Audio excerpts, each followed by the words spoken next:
అందరికీ. నేను మన విశాఖ జిల్లా భీములపట్నం నుంచి మీతో మాట్లాడుతాను. ఇక్కడే పుట్టి పెరిగాను. మత్స్యకారుల సమస్యలు నాకు తెలుసు, రైతుల సమస్యలు ఏ విధంగా తెలుసు. మత్స్యకారులకు ఇక్కడ మినీ హార్బర్ కట్టారు.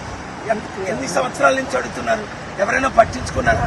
ఇన్ని పార్టీలు ఎమ్మెల్యేలు మంత్రులు వచ్చి అంతే ఎలక్షన్ ముందు వస్తారు, వెళ్ళిపోతారు. నేను మత్స్యకారులకు 3 విషయాలు: 1, మీకు మినీ హార్బర్ కట్టిస్తాను.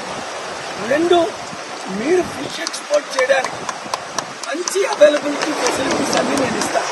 3, నేను మీకు ఆర్థికంగా అన్ని విధాల 5 లక్షల కోట్లు ఇచ్చిన మిమ్మల్ని ఆదుకోలేను. కనుక మత్స్యకారులందరూ ఇంతవరకు వాళ్ళకి అవకాశం ఇచ్చారు. ఇప్పుడు నాకు విశాఖ ఎంపీగా